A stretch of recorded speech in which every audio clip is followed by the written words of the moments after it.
नमस्कार दोस्तों, फिर से आपका स्वागत है एक नई वीडियो में। आज का हमारा टॉपिक नॉर्मल फीवर पर होने वाला है। आज के इस वीडियो में हम जानेंगे कि नॉर्मल फीवर क्यों होता है, क्या क्या इसके कारण होते हैं और नॉर्मल फीवर का ट्रीटमेंट हम कैसे कर सकते हैं। आप सभी से रिक्वेस्ट है कि हमारे चैनल को सब्सक्राइब करिए। तो चलिए दोस्तों, वीडियो हम स्टार्ट कर लेते हैं। तो दोस्तों, आप सभी को पता है कि सर्दी का मौसम है और इस मौसम में सर्दी जुकाम होना एक नॉर्मल बात है।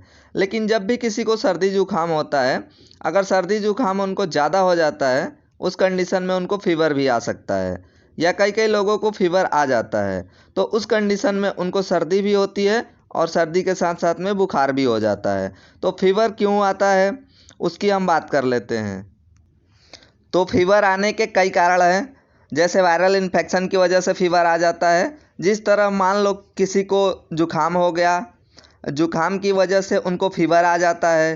कई बार बैक्टीरियल इन्फेक्शन हो जाता है, जिस तरह निमोनिया हो जाता है, निमोनिया के अंदर उनको फीवर आ जाता है। उसके साथ साथ अब हम बात कर लेते हैं बुखार के लक्षण क्या क्या होते हैं। किसी को फीवर आता है तो सिंपल सी बात है, जुकाम होगा।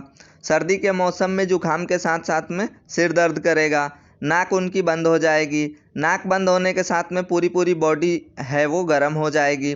तो ये होती है नॉर्मल फीवर के सिम्टम। तो अब हम बात कर लेते हैं कि इसका ट्रीटमेंट क्या है। तो ट्रीटमेंट में सबसे पहले कैसे हम चेक करेंगे उसको फीवर है। अगर किसी का बॉडी का टेम्परेचर हाई हो जाता है, अगर किसी का फीवर 100 से ऊपर चला गया है, तो उस कंडीशन में थोड़ा रिस्की हो जाता है। किसी का फीवर 100 से कम आ गया है तो वो नॉर्मल फीवर कहलाती है। तो सबसे पहले हम चेक करेंगे थर्मामीटर से। फीवर अगर ज़्यादा है या कम है, उसके हिसाब से हम ट्रीटमेंट देंगे उसको।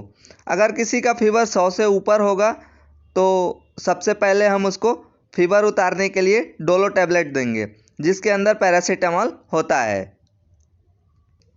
पैरासीटामॉल टैबलेट दो प्रकार से आती है, एक 500 mg की आती है, एक 650 mg की आती है। अगर किसी को 100 से ऊपर फीवर हो तो 650 mg देंगे, और किसी का 100 से कम फीवर है तो 500 mg पैरासीटामॉल देंगे। ये टैबलेट आप दिन में 3 बार दे सकते हैं। तो जब भी फीवर आए तो उनको डोलो देना है। डोलो टैबलेट देने के बाद उनको सर्दी की प्रॉब्लम देखने को मिलती है। तो सर्दी जुकाम हो जाता है, उस कंडीशन में या तो आप उनको लिवोसिट्रिजिन टैबलेट दो या आप सिट्रिजिन टैबलेट भी दे सकते हैं।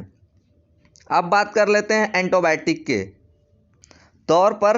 वैसे वायरल इन्फेक्शन में एंटीबायोटिक दी जाती है, और फिर भी और कोई उनको इन्फेक्शन ना हो उस कंडीशन में आप उनको एंटीबायोटिक दे सकते हैं। एक सिफेक्जिम 200 mg में और एक सिफोडॉक्सिम आता है, दोनों में से कोई एक दे सकते हैं। अगर ये सब टैबलेट देने के बाद अगर बुखार सही नहीं होती है तो आपको इंजेक्शन भी लेना पड़ सकता है। इंजेक्शन में सबसे पहला इंजेक्शन आप जेंटामाइसिन लगा सकते हैं या तो फिर सेप्ट्रेक्सोन इंजेक्शन। इन दोनों में से कोई एक इंजेक्शन लगा सकते हैं, जिससे उनका फीवर 100% उतर जाएगा। अगर उनका फीवर फिर भी नहीं उतरता है तो आपको स्टेरॉइड दे देना है। स्टेरॉइड के अंदर आप उनको डेक्सोना टैबलेट दे सकते हैं। तो ये आप दे सकते हैं। तो दोस्तों, पूरी की पूरी डिटेल हमने बता दिया। अगर दोस्तों वीडियो अच्छी लगे तो चैनल को सब्सक्राइब करें और वीडियो को लाइक करें। तो चलिए दोस्तों, मिलते हैं अगले वीडियो में। Thank you.